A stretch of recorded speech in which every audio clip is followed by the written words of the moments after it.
is up, everybody, and welcome back to Pigskin Blitz Podcast. We are going out live on YouTube currently. This will also be aired out anywhere you get your podcast, so you can always re-listen to the audio from this as well. Today, I got a special guest with me. He has his own YouTube channel / podcast, so we're going to kind of learn a little bit about him. I'm going to bring him up here real quick, and let's see if we can learn a little bit about Joey Edibles today.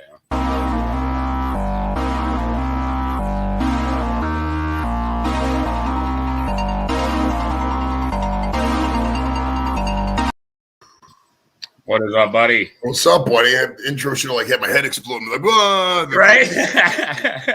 Yeah, next time I'll make it so your head just explodes right there. Hell yeah, man. So what's up with you, Jay? How you feeling, buddy? Yeah, doing good, man. Doing good. Kind of excited to have you up here, man. Like I said, I've watched a lot of your stuff, bro. You do a lot of really good interviews, a lot of really good people, and so I just kind of wanted to kind of interview the interviewer, and kind of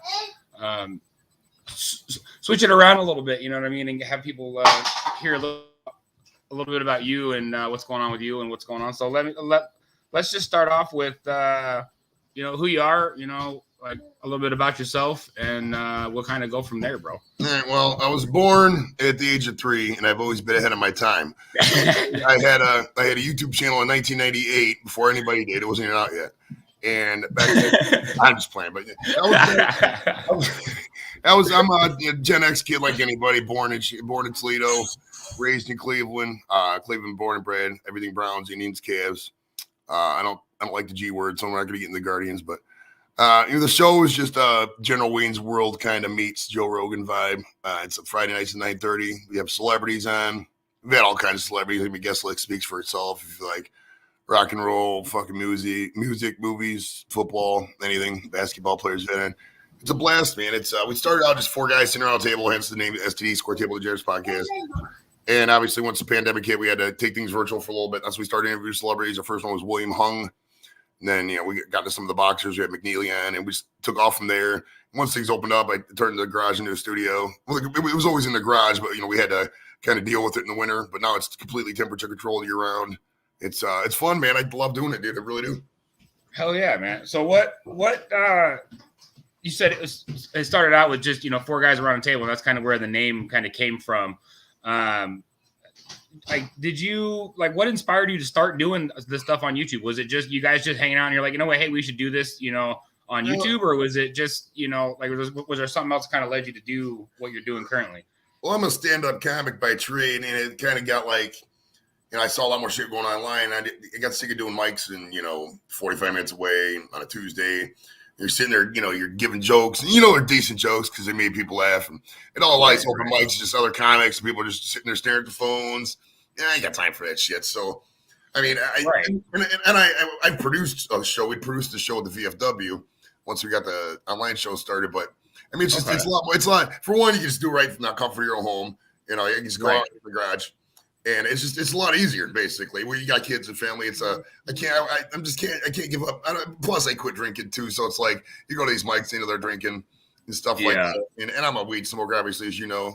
So it's like I'm not gonna sit there and pretend like I'm gonna have fun when people are getting drunk and I'm not drinking. Every once in a while, it's fun, but I got better things to do with my time. So it's turned into an online thing, and it just kind of took off from there. It hasn't really taken off. So I mean, for the effort I put in, I think the results are there for the effort I put into it. Right. Well, so along the way, have you had any setbacks that have kind of, stalled out, the STD podcast a little bit, or have you guys just been kind of, straight stream and straight rolling since you guys started? I don't think we've really missed a show. If we have missed a show, it's been like once or twice here because of, I just aired a rerun or, pre-recorded show, something like that. I go every day or every Friday, even holiday, and I'll take a day off. I mean, because it's from the house. Why would I take a day off, Right. I mean, recently, I would say some of the guys have been working a lot more. I mean, Don, he works at Amazon, so they've had him on like 70-hour weeks, so he hasn't been able to be out there for a while. The one guy, Tom, he had another baby, and he has to be home all the time, so he doesn't be able to come out as much as he wants. I think he's only been out like once in the past year or so.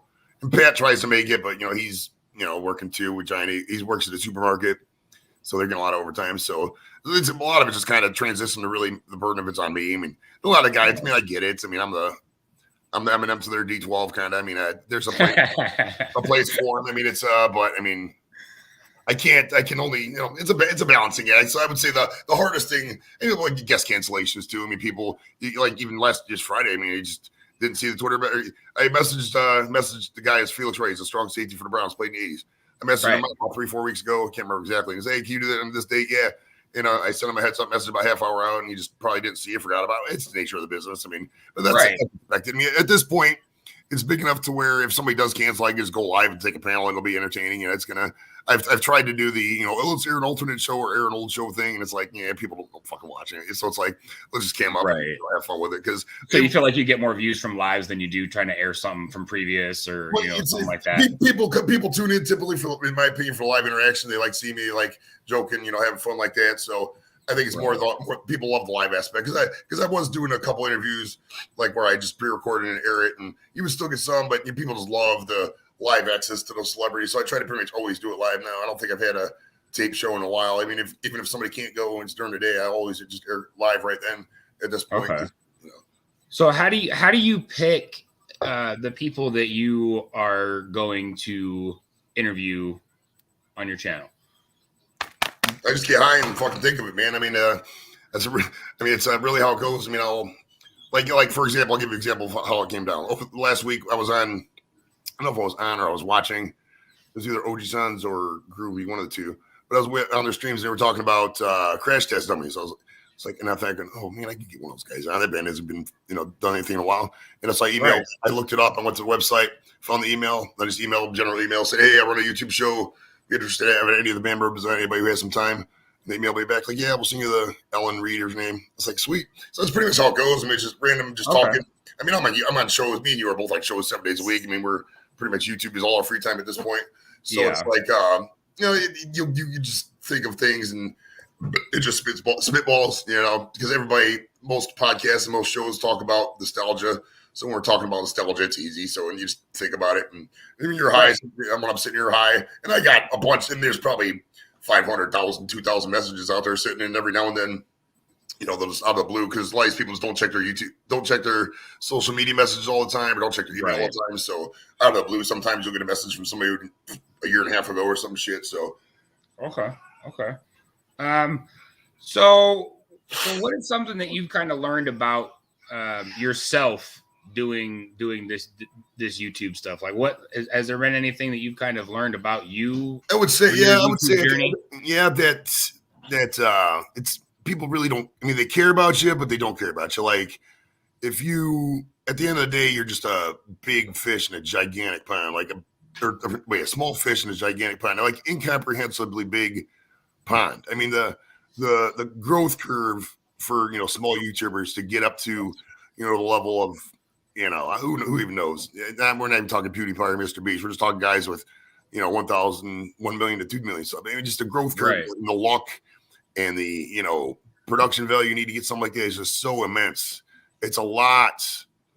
There's a lot more to the behind the scenes stuff, I think, that a lot of people realize. And like, you have to really teach yourself, as you go. I didn't know shit about, I knew something about streaming, but you learn all of it as you go, and you learn what people use and how sometimes it works and what they use it for. And so what was your, I'm totally got sidetracked here. What was the original question on that one? The original question was, I said, what is something that that surprised you that you learned about? Oh, that's right. That's kind of throughout this whole process. That's what I was trying. Yeah, basically is that people, they want to hear you, but you're not as, maybe I worded that wrong. You're not as important. Not me and you, people just you're just one person. You're not as important. Like, I could go off on that, like, oh, I'm going to take everybody down. No, you're not. You're nothing. Right. End of the day, you just say your channel's done, you go back in the corner. And I mean, that's just how it is. So you have to be very, I would say also the tiptoeing around things. Certain things you just don't talk about. I mean, not for any reason. I mean, I could talk politics. If you ask me political questions, I would answer them. But it's like, it's just such negative reinforcement. Like, I thought, I did really think that, like, coming in, I was going to talk a lot about more controversial stuff or get hard edge topics, and I just realized people just don't like talking about that stuff. They just want fluff. They really do. People like fluff. Yeah. They don't want to think about destitution. They don't want to think about the ills of the world. I mean, they want to be aware of it, but they don't want to do a 2-hour show about how people are suffering in camps in fucking China. Even if it's going on, they don't want to hear that shit. They want to talk about, good times in their life. They want to talk about, fun shit. So I pretty much the whole show. I mean, we joking, we roast and stuff, but even the roasts are always positive and in jest, So just everything is so more positive than I thought it would ever be. There's like I've taken no negative route on the show. I could go negative, but the negative route on YouTube is just so negative.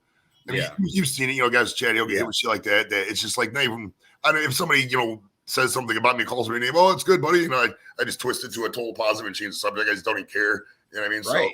Right. Well, I mean, you have to, man. Like I said, there's so much crap going on in the world, bro. You know what I mean? Like, why cover that, bro? I mean, why shed light on that when you could shed light on some humor, make somebody laugh in the process instead of, bringing them down with all the doom and gloom and everything that's going on. You know what I mean? I completely get that. And there are channels out there that do focus on that, and there are channels that do really well on, I mean, it's take off, dude. You can take the scare tactic channels, the ones that kind of scare you into, watching their stuff and, stuff like that. I'm not into that.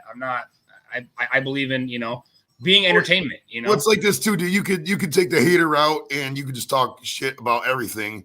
And you could get views, and you get subs, you can probably monetize real fast. But I mean, you got to walk that line because then, you're going to have people coming at you with hating. They're going to report your channel for stupid shit.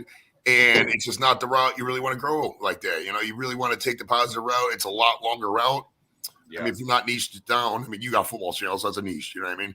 But I mean, at the end of the day, I mean, the mistake all of us make is we all think that, we're bigger than YouTube and we don't have to follow the rules. So, and then, why am I getting subs? Well, motherfucker, we're not niched down. We have a channel about everything. It's going to be a longer growth process. You're going to physically have to go out there and tell 1,000 individual people, hey, sub to my channel, and that sub's got to fucking stick. That's a long process, dude. I don't think some people realize. Think how long the line of 1,000 people is. 1,000 people got to click subscribe to your channel before you play in the game. That's a great curve, man. I don't think some people just don't realize how long it's going to take. If you don't have, even if you're niche down, if you got a niche that's oversaturated, fuck, you're gonna be there forever. Video games, beer reviews, shit like that. It's just take a while. Yeah. Oh yeah. I mean, like I said, I've noticed the same thing too. You watch the channels that do some of those things, and there are some niche channels that do really well, and there are some, like you said, that are oversaturated. And you get those ones where you've got 100 different, live streams to choose from about the same topic, you know what I mean? And you're not going to, you're in that mix somewhere. You're not going to get found as easily as if, you kind of move away from things that aren't as saturated, find things that people that want to hear about that aren't oversaturated on YouTube and in the media as well, Oh yeah. You basically, if you want to succeed, you got to talk trending or you got to talk stuff that other people ain't talking about. And the stuff that other people ain't talking about is really hard to find in the market now. And trending shit is, I mean, do you really want to talk about Cardi B's fucking paternity test all day? I mean, I would go crazy if I had to do that shit, man. So it's like, you look at some of I follow some of the, guys who are in the 80,000 range and going up over 100,000. There's this guy I followed called The Lead Attorney. And he's one of the black YouTubers. And he's good. He has some great streams, but then, every other streams, Cardi B is doing this with Kanye, and Kanye West is doing this. I don't want to do that shit. I don't want to talk about that stuff. So, I mean, what I would say the hardest thing about YouTube and a lot of this stuff is that the stuff I want to talk about isn't necessarily what is going to get views when other people want to talk about. You know what I mean? So that's where you got to find that balancing act. What interests you that other people also are interested in, or else you're going to waste your time. You can sit there for days on end talking about computer programming and Fortran, and if the two people are watching, and you could be the best Fortran programmer in the world. If nobody's watching, you waste your time. Right. So, like I said, I know you've done quite a few interviews. I've actually caught a bunch of them and went back and watched the ones that I didn't see. So, if you had to pick, maybe your top three. I know you've done a bunch of them. Maybe your top three favorite interviews, like not necessarily, because of the topics you talked about, but like the favorite people that you remember being able to interact with. Oh, geez. I know. It's wild because like every week, there's something about an interview that gets better. Like I loved when Looney's was on, when the Yuck Mouth from the Neelies, because we talked, we smoked, it was a great vibe. But then a couple weeks later, I had like that chick from the soap opera, and she was really cool too. So I mean, it's I'd have to pull up my fucking list actually, because it's that's well, and then kind of a side question to that same thing is your top three favorite interviewees. But then out of your videos or out of your, your interviews, which one of those was your most successful? It may not be one of those top 3. It may be a different one. Like which one, as far as, views and time and stuff like that, was your most successful? Well, by far the most successful. The first, the McNeely one was really took off. I mean, that was a tiny channel when I got McNeely. I only had, we had less, probably 70, 80 subs at that time, maybe. I can't remember. It was really small. We were really early on. Okay. And man, that interview just it's got like 7,500 views. Because what had happened, it was the 25th anniversary of the Tyson McNeely fight, so it just got caught up. And McNeely's cool. I've had him. I got him on my friends list on Facebook. I've had him on the show again.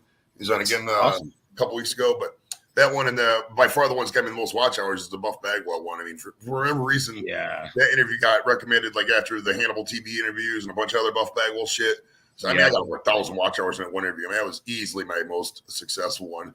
I don't necessarily say that's my favorite one because I mean it was a good one, but I mean I'm gonna be real. Buff's probably full shit in a lot of ways. I mean he's I read all the comments. A lot of people comment in the video because obviously a lot of people watch it, and so I mean you notice the traits of I don't want to speculate on what he's doing. I don't get into that negative shit, but I mean there's some verifications in there and shit he's doing, but whatever. I mean it's entertainment. You got to entertain, and he was the entertaining one. So, but one that I really did like, I interviewed the guy from.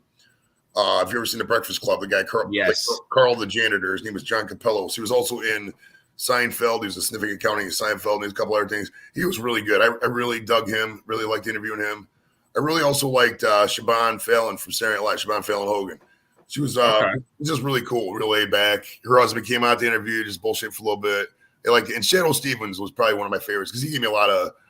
If I'm forgetting a bunch, forgive me. I'm not going to go through the whole list of your right. I know you had a lot. The ones that stick out. Shadow Stevens gave me great feedback. He's like, I like what you guys are doing, man. This is really. I like when I get, the people email me back and like, this is really cool, man. I love your show. This is this is what it's all about and stuff like that. And I'm not trying to sit out here and get a big head and act like there's, I'm the next best thing since the next sliced bread. But I mean, it's great. It's good when people aren't just giving, fucking artificial YouTube feedback, what I mean? They're giving actual genuine, this is great feedback, because I mean, with the positivity on YouTube also comes a lot of false positivity. I mean, everything can't be the best at everything ever. I mean, you have to have delineations of, who's a good channel, who's a better channel, shit like that. And I mean, you don't really get into it much. I'm not going to say, these are out of my friends list. These are my top favorite channels. That's just not how it is. Right. But you have to, as YouTubers, we have to rise above, just simply existing. I mean, turning on a camera isn't a skill. You have to actually have content. You have to engage the viewer. I mean, a lot of us learn on this. I mean, it's tempting just turn on the camera. Go, hey, how's everybody's day going? You have to have a topic. You have to have show prep. Every show I do, man, there's at least 10 hours of show prep that goes into it because I'm watching old interviews, coming up with questions that already haven't been asked 1,000 times. I mean, any dumbass in the world can ask. Like when I have Mindy Sterling on, she's like, a lot of these guys come up here and ask me, how was it work with Mike Myers? I'm not going to ask any boring bullshit like that because she's been asked that 1,000 times. It's a fucking stupid stock question. It's going to get a stupid stock answer. So I like where people are from, try to find out where they're, get some of their off, like if they're into sports, find out what movies they like. If they're into movies, find out kind of sports they like, that kind of shit, just different moment. You got to mix it up because, I mean, one of my biggest pet peeves about a lot of people on YouTube is that just every show is the same fucking show, dude. Everything. Like, you turn on, it's the same 8 people. If you turn on, they're talking about the same thing. They're complaining about the same shit. It's the same guy playing the same 5 guitar riffs. Like, mix it up a little bit, even just a little bit. Get drunk, come over, and go, man. Oh, my goodness. Yeah. No, I feel you, man. Like I said, that oversaturation is what we were just talking about. You know what I mean? Like it's the same thing over and over again. You're watching the same thing on multiple channels. It's like you're not going to draw those viewers to you if you're not, doing something a little bit different. You got to get out of your comfort zone, dude. You got to get out of your bubble, man. I know, not just you, just everybody. I mean, I do all the time. I try to, get and talk to different streams and peoples. I know that, the sophisticated of the world aren't going to really be drawn to the low brownness of my show all the time. That's reality. I accept that. That's a path I chose. But I'm still going to talk to those people, see how they're doing, say hi in the chat, get to know them. I mean, like I said earlier, the bottom line is as small YouTubers, you have to physically ask 1,000 people to sub to your channel unless, you get a video that pops, which happens. I would say out of the 700 some subs I got, I'd probably say 200 of them or so came from videos. People like the video because they found searching something. The rest are probably just, people we know. And that's like a lot of it is. I mean, but that's the nature of the show. I mean, it's you're gonna get a lot of haters in the business too. I mean, in the comedy community, it's I posted fucking links to shit anymore because it's like I'm in a couple Cleveland comedy groups. Nobody ever fucking clicks on the links. It's a waste of fucking time. Right. Why am I getting to do it now? And it's they're probably thinking I can do this. I don't even think my own brothers subscribe to the show. Just the nature of the beast. People are like, anybody can do that. Right. It's not. There's a lot of things anybody can do. Anybody can turn on a camera. Anybody can, sit there slowly dying in front of a camera and say, "How's your day going?" But it takes. If you make people laugh and they laugh, then they cover the face up, and they piss their pants or something. That not everybody's doing that. Let's be real. Not all these people are quick witted. There's a lot of dumbasses out there. There's a lot of people. That's why it's hard for me. It's like because when I came into this too, I thought these guys everybody's gonna bring all the same energy. It's like, a lot of people just aren't as interesting as I think I am. You know what I mean? So you gotta make life spicy for you sometimes. You gotta get out of that bubble, man. I love learning about new things, meeting new people, and just being uncomfortable. Because if you're not uncomfortable, then you're just gonna stay in the same group. And you're not gonna experience new shit. You're not gonna know things. You know what I mean? Life's too short. I mean, if you want to, man, there's nothing wrong with that. I mean, but you're never, if you're trying to make it a YouTube, you're trying to, explode, branch out. You're not, if you sit with the same 8 people, you're just never going to win. You might make $50 a month. What would he do? I mean, it's not worth the time and money you're putting into it. I'm not saying I'm trying to get rich, but this is a hobby, but I'm a very studier. I don't like Bezos as a person, but the way he built Amazon, the first 7 years of his product, 94 to 2001, he didn't make a fucking dime on the product. And then now look at him. The guy's worth like $200 billion. It's all about patience. It's all about long-term growth. Like I have, this is my retirement gig right here, dude. I'm not going to retire for another 15 years though. So it's like, I'm building it now. So by the time I retire, by the time the kids are out of school, they can either have an option. If you want to go to college, you want to go to be a YouTuber, I already got the foundation for them. Because let's be real. These jobs out there that they're training for right now, dude, they're not going to exist in 10 years. YouTube wasn't a career 20 years ago. Now it's one of the highest growing careers out there. Yep. It is, and it's booming too. And that's another question I had for you. So, what made you want to get out and put videos and stuff and do stuff on YouTube with all the thousands and thousands of people that are currently doing it?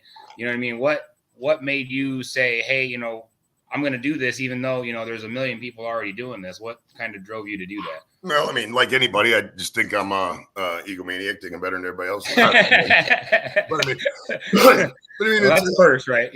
Well, that's why initially I didn't just do it by myself. I brought a couple other people on board. So when you got more people engaged, it'll grow a little bit quicker.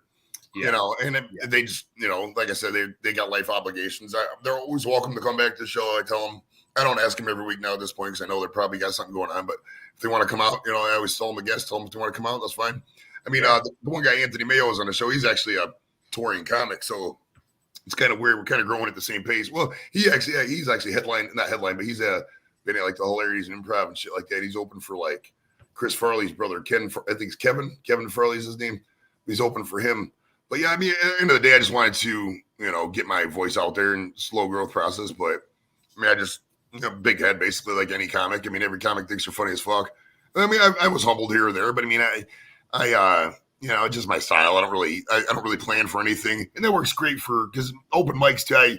Obviously, great weed smoker with great weed smoking comes diminished fucking memorable capacity. Like you don't remember fucking specifics. You know what I mean? So it's like when we're doing vamping like this and we're just talking, it's a lot easier and a lot more entertaining when I can do this because I can just take a shit off the cuff as opposed to trying to remember a joke about a horse sucking a dick or whatever the fuck the stupid joke was that somebody's probably not gonna laugh at anyways. And I be on a stream like this, I can just go fuck balls, and people are gonna be like, oh. So it's a lot easier too. Exactly, make them laugh, man. You know what I mean? Like you said, you can't stay in your comfort zone forever. Life's too short to live that way, man. You know what I mean? Like you can't just sit in your bubble forever and do nothing. You know what I mean? So what's one thing that people might be surprised to learn about you? Well, let's see here. I'm actually very, let's see. I'm trying to think. Surprised to know. Let's see here. I guess it depends who really knows me. I mean, I was in the Air Force. I think people know that. I don't really advertise that all the time, but I mean, it's whatever. What would people be surprised to know about me? That's a good question, actually. Yeah. I would say that actually the amount of weed I smoke. I don't really people. I mean, they see me smoke on stream, but dude, from the time I get up till the time I go to bed, I smoke weed. I don't take a break. Like, I mean, right now you see me smoking. I mean, like how you smoke cigarettes, is probably how I smoke weed. I mean, you smoke weed too, I know, but I mean, so that's probably. I mean, how functionable I think I am when I'm smoking too. A lot of people, they see weed smokers and they just think, oh, lazy stoner sitting in the corner. I got a lot of energy for a stoner, dude. I really do. Like, I mean, I get incomprehensible. I don't think there's anybody who smokes as much weed as I do who has this kind of, random capability to just talk for hours on end about stupid shit. I mean, people talk, but like to be talking coherent about it and try to keep people in the ballpark, there's not many people who do it like that. So, right. I would say too, another how bad I was with a lot of shit a couple years ago. I mean, I was drinking so much 2018, bro. It was wild, man. Yeah. I had some wild, crazy days. It was like if you put a camera on me in 2018 and a camera on me like now, you'd be like, fuck, this is a crazy different person right there. I mean, and did I learn from it? Hell yeah, I learned from it. I had some fun times. I'm not going to lie. Man, I met a lot of great people, had a lot of fun in cars, fucking went to a lot of good mics and shit like that, drank a lot of fun beer. But, I mean, you can't live the fast and furious. It was probably, like what they call it, midlife crisis thing. I had my little midlife crisis, and I learned from that. And then that's probably a lot what kept me in the house too. With the starting to show up is that when drinking. And once I did quit drinking, it was a lot easier. But when you go on these mics, you drink, it gets dangerous for a lot of people. The DUI I got was from coming home from a mic. It really was a random thing too. I was coming home and I had to go pee, and I was like, I was almost home, dude, almost home. And I fucking knew this one gas station where they had a bathroom in there. So I went there, took a leak, and heard on the fucking door. I was like, you motherfuckers, bro. And then I was hot the whole time. It was hot. I was fucking yelling, screaming. Oh yeah. But that was like 4 years ago. It's like you control your own destiny. It's like when you're doing self-destructive shit, man, like drinking a lot to excess, and you're doing it for no reason. It's a self-deprecating behavior. It's easy to justify it too, because you can get anybody like, oh yeah, have another beer. They don't really know what's going on in your head. You know what I mean? Like there's a lot of people. I don't know specifically, and I'm just talking in generalities here, but I mean, I see a lot of these guys drinking these shows, and it's like, man, they're on these shows for 10 hours a day, and they're drinking the whole time. Like, man, that's a lot of drinking out there. Right. No, I feel you, bro. I feel you. I mean, and like you were saying, everybody's made, fucked up. They've made mistakes and shit in their life. You know what I mean? And I mean, it just kind of happens. That's human nature. One of the things that my dad always told me growing up was, he said that the only true mistake is a mistake that you don't learn from.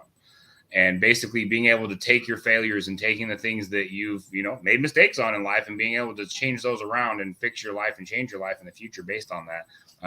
That's a huge ability that you kind of need to be able to do. Oh, yeah. And be humble about your mistakes and your failures and know that, you're going to make them and be able to make them, help you grow and be stronger because of them. So. Well, at the end of the day, too, you have to figure out what you like to do that's fun and legal and just do it. And, I'm a person who does things to it. Well, Tom actually said something about, I actually do have 3 nipples. This one right here is like a dual nipple. I'm not going to show you. I'm not going to go gross. I'm not doing that. Drunk Joe would have done that in a second, but right. If you're out there, I got a lesson for all you. And I'm not specifically talking to Lep because I know he likes getting shirtless. But if you're out there, dude, and you're a guy, if you don't have a 6-pack, keep the fucking shirt on, bro. Nobody wants to see that shit. If you're doing an ironic stream, okay, that's funny. If you're doing an ironic, funny stream, okay, that's fine. But like we're sitting there on a stream and Chadio and Lone Star and Jay and me are up. Don't just take your shirt off and sit there. Nobody wants to see that shit. Right. Nobody wants to see it. Unless you're a bodybuilder or something. Yeah. Right. If you got guns, if you can pose and we can admire your muscles, take your shirt off. Hell yeah. Right. If you're not that, keep that shit on, bro. Right. Nobody wants to see that. So here's a question I got for you. So what do people misunderstand about you the most? I think people think that I'm more of a dumbass than I actually am. Like I talk with the stoner persona and the fluff, whatever. But I'm not trying to say I'm the smartest guy in the world. I'm quite lazy, but I'm pretty smart. I mean, I know what I'm talking about. I know the topics I'm talking about. I'm well versed in many things. Like I've been around the world, dude. I've 3 continents, 13 countries, fucking 43 states, half of Canada. Lord knows how many people I've met, places I've been. I've experienced a lot. I'm always learning too. I think people would be surprised at how much I just learn every day. I'm always learning. Like if I, get a piece of information, a nugget, I'll look it up on Wikipedia, read about it, study it, and then forever it's always in the memory bank. I'm constantly learning. Learning is my drug, man. I love learning new shit, learning things, facts about people, how stuff operates. So and sometimes that does tend to, over consume you a little bit, you know what I mean? Because you can't learn, you could learn stuff forever, and you're never gonna be done. You know what I mean? I could memorize all the countries in the world, all the capitals in the world, and after that, well, let's get into memorizing all the states in all these countries in the world. So it's a never nonstop process. So you have to balance it a little bit, but right. I just love to learn stuff, man. I really do, and I like learning at my own pace. I don't like reading. I really don't. I think reading's a waste of time. It's not. Some people like to read for escape. I'm not really an escape person. I mean, I've done all the escaping I needed when I drank. I mean, I'm not trying to escape anything. I'm trying to, I accept reality and know what reality is. Because there's been so much reality in the past 4 or 5 years. It's like anything that comes by, you can just say, you can tell me right now, 3 people died over there that we know. Well, it happens, I guess. Yeah, it's in it. People are like, oh, why are you sincere? I mean, I've seen so much death now at this point. Who cares? Once your parents are gone, it's like, what else is there? I mean, you got friends dying. For random reasons, that's the thing too, is that the more you grow in something like this, the more people the more tragedy is going to be in your life. Because, we're all 40s going on 50s coming up there and shit like that. And, the more people we know, we're more random people are going to die. I mean, you'd say 3 years from now, 3,000 people, chances are 1 or 2 are going to die a month. It's just a numbers game. Yeah. It's going to be crazy like that. Yeah. Well, and that's the thing too, is that, I mean, I've been talking to my parents about that a lot too, because I'm starting to get to that point in my life where, my older relatives are starting to go, not only that, but all these, celebrities and all these people that are, getting to the end of their life.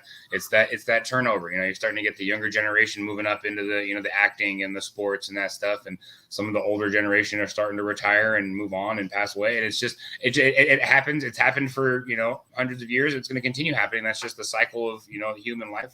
But I mean, it's kind of what you do while you're here and kind of what impression you leave on people. I think that's the most important part of, being a human and being part of the Oh yeah. I think at the end of the day, I mean, Lord knows how long I'm going to live. I don't know, probably 70s, 80s I'll die, but who knows? I could get hit by a missile right now. You never know. But I think the longer I go, the better it's for me in terms of like, I'm one of those people, like if on paper, if you wrote down all the things I've done and shit, it's really fucked up. But like, if you just get to know me and realize that I've grown and learned from all the shit I've done in the past, I'm a really, really nice person, a good guy, a good father, a good YouTuber. I really put a lot of effort into, what I do. At least, I mean, I'm lazy. I'm not a clean person at all. Like I said in Tom's show, but I put a lot of effort into, the things I do. I try to be, a decent dad. I don't put excess effort into it. I'm not gonna lie, because you're chasing a ghost. I mean, you go out there, you could fucking take your kid to the fun zone every day, and you're gonna be.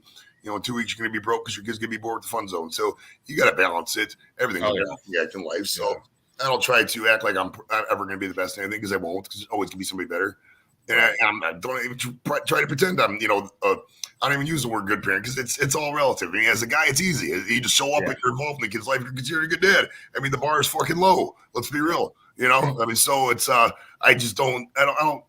It's weird because people are like, oh, you're such a good dad. I mean, I'll admit I'll post pictures of the kid because you do like getting the comments every now and then, but it's like I just take my kids to the store. I'm not considered a good dad. I'm just going to the store, But it's just how it is. So perception is, reality in a lot of cases. Well, with that being said, how do you want to be remembered? Like, how do you want people to, perceive you after you're gone? I mean, that's when we get back to the, how you are, how people are going to think of you long after you. There's a lot of things I do now that are just so nice. Like I let people, I help people out a lot, just probably more than I should. I mean, but that's what my dad would have wanted, with some of his inheritance. He would have wanted to help some people. So I'm a little bit liberal with it, and I help people, when they need it. There's some people who, they can't get any help, but they're really nice guys. But, do I get burned sometimes? Yeah, it happens. But at the end of the day, it's only money, and I'm not going to cry over it. I can always make more money. I'm not worried about it. And I'm not saying I'm rich. I mean, it's easy for me to say, because my salary's okay. It's, I'm not, I live in cheap-ass Ohio, so it's not like I'm, struggling to pay anything.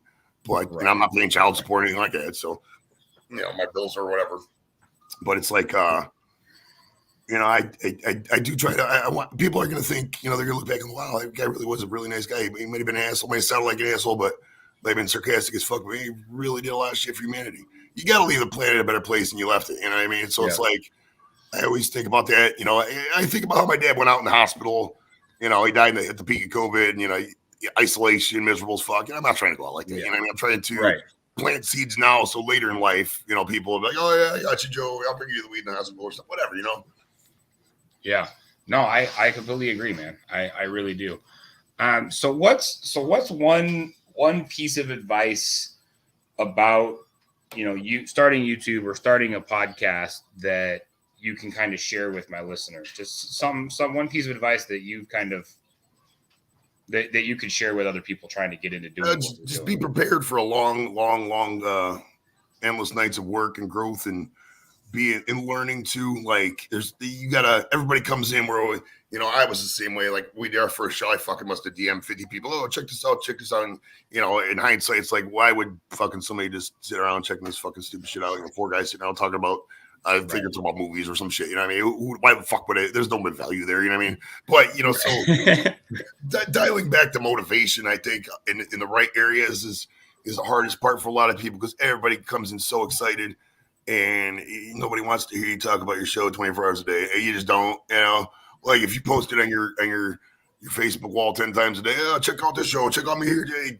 I'm quitting after the first day of posts. You know what I mean? I just don't have time for all that. So finding creative ways to promote and learning those ways and learning how to, talk to people, follow the best. I mean, look at people like Rogan. Look at, the best people who do this kind of thing. They never get angry. They never take shit personally. They know that, it's just a fucking job, just entertainment. We're just having fun. You're never going to, I can't deal with this. Just whatever the drama comes in, who cares?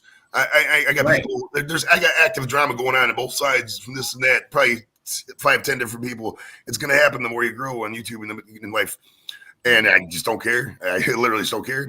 If they come out threatening me, that's what I care. Other than that, whatever. What are people going to do? I mean, they're 10 states away and they're broke. So as far as like comments and like negative comments and things like that in your chats or in your videos, you got to embrace it. You got to embrace it and just go with it. I mean, like people call me, like if I'm debating something, a lot of people call me names. I absorb the names. I don't call them names back because that feeds into their anger. I just make the topic at hand, and generally they learn. Maybe they'll become a better person. So I try to ignore all that to make people better themselves, because it's a negative world out there, dude. It's so easy to be a hater. Everybody's got the solutions. Everybody can complain about the problems, but nobody's got fucking solutions. So I always try to bring, if you're gonna complain, that's fine. But come in with a solution, or we're gonna have a debate, or you're just gonna lose the debate because you don't have a solution. You know what I mean? Yeah. Oh no, I completely understand, man. That's you kind of just got to let it go. You know what I mean? Like I've had to deal with a few issues with, people coming in and, hating on the things that we're talking about and stuff like that. And, like you said, you can't feed the fire, because the second you feed the fire, all you're doing is giving them the attention that they came in to get. Right. Don't give the people what they want. Exactly. Don't give them what they want. Just thank them for their watch hours and their view, and, let them leave. I don't even, at this point, Jay, I don't even joke about it. I acknowledge them. I mean, if they say something in chat, fine, go ahead. I mean, it's, I don't really get any of that in my streams. I mean, we all get the Russian comments, whatever. I mean, that's that YouTube's got to take care of that problem. But I mean, as far as like, somebody coming in the chat like, oh, you're a fat asshole for LA, whatever. I don't think anybody's ever said that. I mean, if they do, half these people I know, that's why I try to make friends with and grow with people who, are already established and, are trying to grow themselves as well. Because like, if somebody has something to lose, they're not going to come at me with stupid shit. You know what I mean? Yeah. If you're out there and, I got 20,000 people subbed to my channel, but 15,000 are fucking, people who don't do anything and never interact with people. Those are fucking dead subs. It's not going to help you. So it's like, I try to, always get involved with people who are constantly got a public persona, a public face. So if anything does happen, right, whatever, I just say, hey, what's up, bud? Yeah. I've always said the same thing too. It's, I would rather have 500 subscribers that watch every episode that I put out, that comment on my videos, that are engaged in my comment, than have 1,500 subscribers and only 200 of those are watching my videos. You know what I mean? It's like you're not getting anything out of it by, sure, you got, tons of subs, but you're not getting anything out of it. DC, the Brain Supreme told me 2 weeks ago, he goes, you don't want 10,000 people, or it's better to have 100 people giving you money than 10,000 people who are watching you, or something like that. Basically, it was a great, I need to cut it, actually, remember the actual line, because I'm obviously high right now, I can't remember, but it was a great line. Basically, you have that dedicated core that's going to follow you. I've seen shows out there, dude. I watch a lot of YouTube. We all do. We're all YouTube addicts. Let's be real. It's an addiction. You do this, you're on YouTube 10, 12, 24 hours a day sometimes, some of these people. We all do it. Let's be real. I'm not trying to fucking act like I don't sit in front of the fucking screen all day. If I'm not with the kids, I'm usually not on YouTube watching the stream, participating in the stream. It's the nature of the beast. We love it. But if you're out there, and I've seen people out there with, if you're out there with 15,000, 20,000 subs, and you're going live and you got 15 people watching, 20 people watching. I got 15 people, 20 people, 25 people watching. And those are all dead subs. They ain't wasting your time. And those people obviously, either, they went to certain niches to get people to come in, and then those people don't care about that content. That's why as, niche channels, as lifestyle channels, pretty much what we all are, guys like me, you, and, Lost Star, et cetera. We have to get people to like us. We have to be likable fucking people. If I come on here all the time, I'm like, hey, fuck you, fuck you, fuck you. You guys are assholes. Nobody's going to watch that. They don't want that shit. No. They want to come in here like, oh, wow, your hair looks nice today, girl X, right. Video the other day. But along that line, too, you can't gas them up. And, if they produce a shit video, I'm not going to say, oh, it was a great video. Like, oh, wow, it was a unique video. What was that all about? And let them explain how they fucked up the video as opposed to just coming in, oh, your video sucks. So it's all about, just how you word things, how you talk to people. I've gotten really good at talking with people, honestly. I do want to run for politics eventually if I can ever, quit smoking. But they just legalize it finally, and let it be. Okay. That's probably when I get it. Honestly, I wanted to run just to legalize it, like run on the libertarian ticket, and then backdoor just post on fucking Twitter every day, be like, why did you legalize it? Why did you legalize it? And just get them to do it. But with politics, obviously, there's a lot of bullshit involved. I actually had that guy who ran for the libertarian ticket in 2018 in Ohio on the show a while back. Get some pointers off him. His name is Travis Irvine, nice dude. But I just in chatting with him a little bit now and then. There's a lot more that go. You got to play some stupid games. I'm not ready for all that bullshit at this point in time. But we'll see. If the opportunity does present itself, I wouldn't be opposed to running as a libertarian or something like that. Independent. I wouldn't run as a Dem or Republican at this point. Just too much bullshit involved. And so, you say something like that. The realistic is that you're not going to win anything. No independent in this environment. You're going to win 2, 3, 4, 5 years from now, right? 5, 10 years from now, who knows? This shit changes all the time. So you never know what's like that. It really does.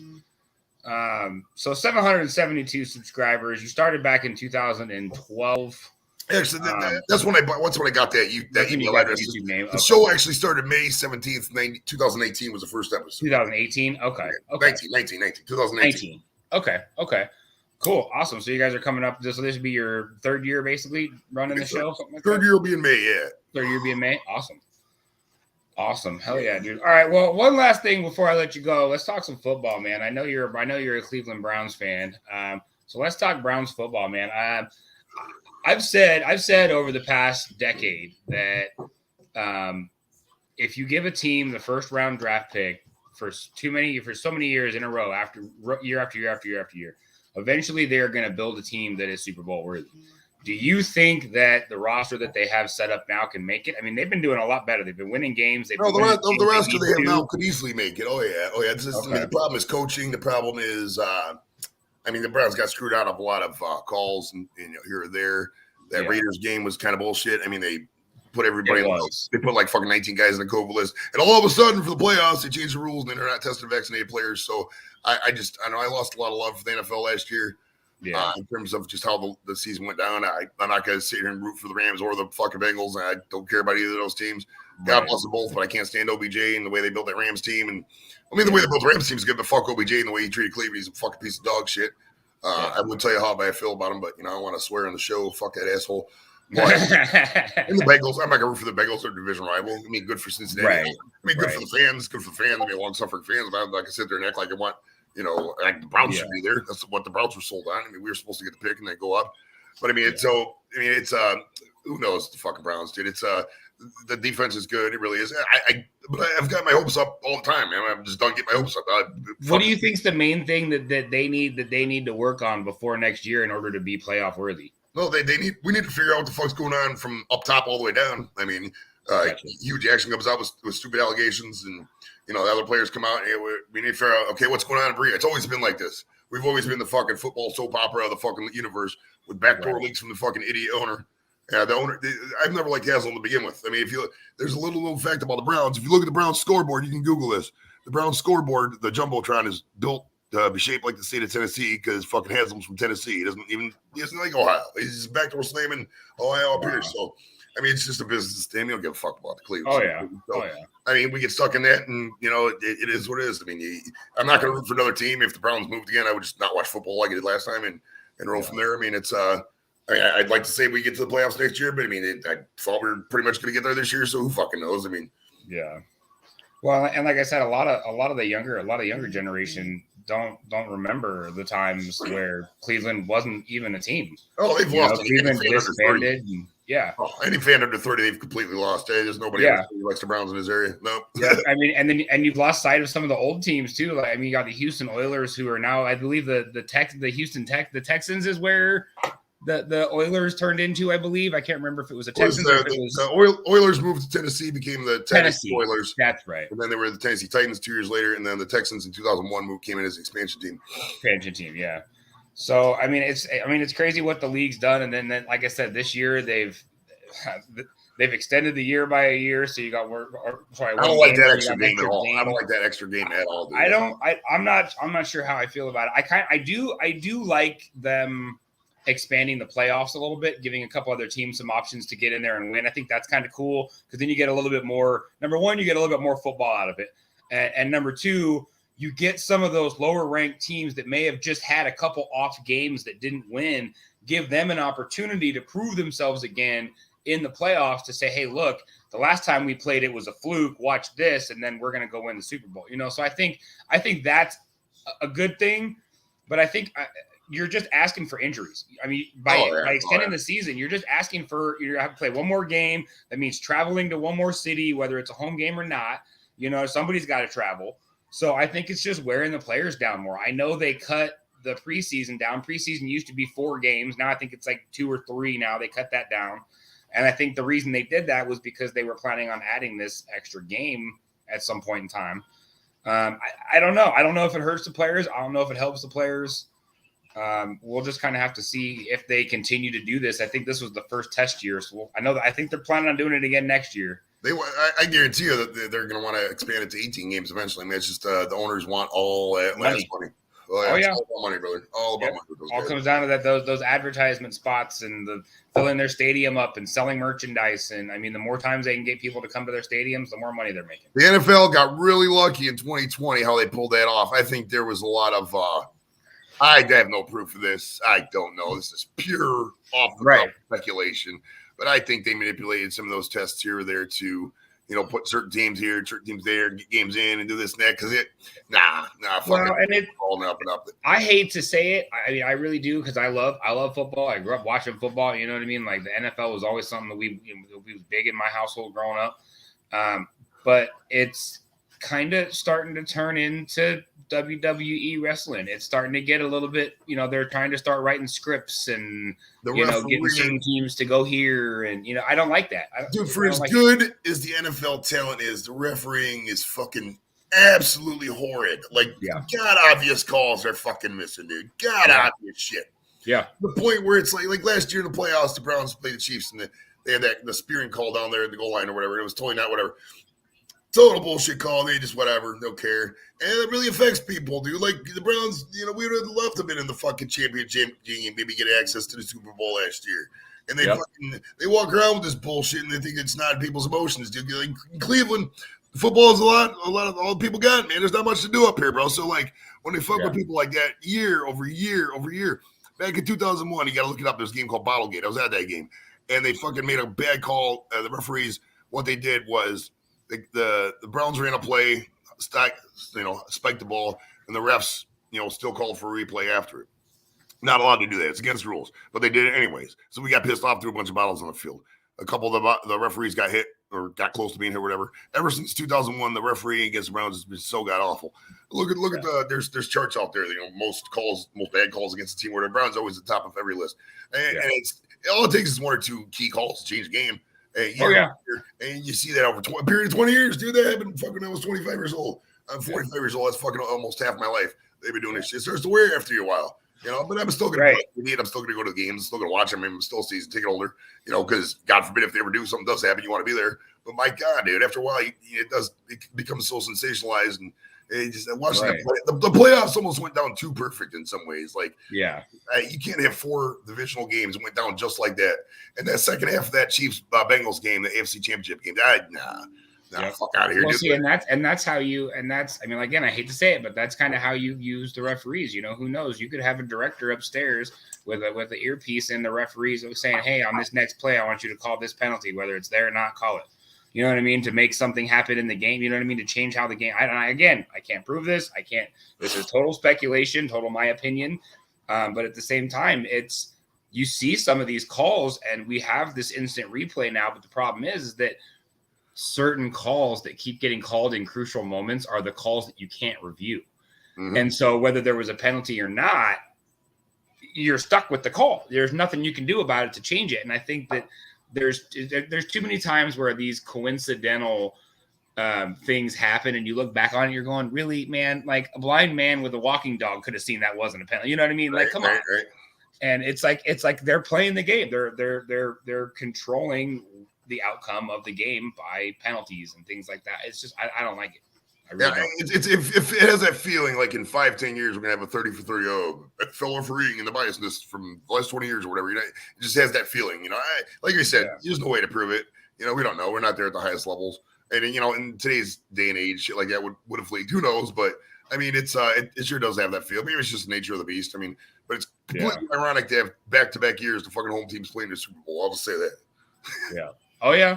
I mean, again, and then if you look at the story, it's the same story. Brady goes to the Tampa Bay. He's there for a year, wins a Super Bowl in his home stadium. Same thing with Stafford. He goes to the Rams his first year, home stadium. You know what I mean? It's the same exact story back to back. And the reason being is ratings. Right. They love. I mean, if you get this, oh my God, this could happen again, and all of a sudden everybody's hyped up about Super Bowl, and the ratings go through the roof, and now you get more money for advertising, you get more money for your marketing. I mean, it's all a numbers game, man. It's all it is. Oh yeah. All it is. For damn ridiculous. Well, we'll see what ends up happening. So, but man, Joey, I really appreciate you coming up, man, and doing this interview with me, man. This was a lot of fun. So, hell yeah, bro. Anytime, man. Hey, we'd want to do this again. If you ever need me for a panel, football panel, anything, bro, I'm usually available. I mean, I don't like to watch alongs too much because, I mean, for me, it's like this, dude. I get pure raw emotions during the game. Yeah. I don't want to capitalize on that because if I capitalize on that, you know, then people are going to expect that. And I'm not trying to keep that level of intensity on every single fucking stream. And it's like, because a lot of games are boring, and a lot of times it's like, you know, I'm just deflated. I'm not angry. You know what I mean? It's like, I'll go see her like this is gonna be, you know what I mean? So that's negative reinforcement. That's why I try not to. I mean, if I wanted to do just you know Joe's Browns rants, I could probably fucking have 3,000 subs yesterday. I mean, but I don't want to. I just don't. It goes back to the negative thing. I try to keep everything positive. Yep. All feeds into more negativity, bro. So yeah. Oh man, well I appreciate everybody coming in to chat. Sorry I haven't been we haven't acknowledged anybody in the chat that we've been total dicks, but that's okay. I'll tell you what, that's one thing I try to do in my interviews. I'm glad we did it like that, because like if people are just saying hi to each other in the chat, you ain't gotta fucking acknowledge everybody in the chat all the time. If you gotta have an agenda, you know what I mean? We went here with an agenda, we talked about shit, and we did it. You know, if we were just doing hangout stream, then we'll acknowledge everybody in the chat. So that's the other thing too, is that a lot, like I said, my interviews and stuff, they do get the audio from my interviews does get pulled and put out there for my podcast listeners. So a lot of times when I do my interviews, I don't interact with the chat, not because I don't want to interact with them, but because I'm trying to make the interview kind of focused on somebody who's listening to it and not watching it. But I do appreciate everybody. Samantha, Thomas, you've been hanging out this whole time. I appreciate you, buddy. Thank you so much. That was the man. I know you're in here. Cheddar, thanks guys for coming in. OG San popped in for a second. I appreciate you, buddy. John Ross was in here a little bit ago. Mojo. Who else popped in here really quick? Samantha Lee popped in and said hello. Nice. Yes, I do. And Pepper's in Kentucky Living. Thank you, Jeremy. I appreciate it. Again, I really appreciate you guys for coming in and hanging out with us while we did this. So I'm going to go ahead and shut this down. I got a bunch of other stuff I got to do today, man. But again, Joey, thanks again, man. Yeah, this was a lot of fun, dude. Fuck yeah, Jay. Take it easy, brother. Yeah, have a good one, man. You guys in the chat, have a great night, and we'll catch you next time.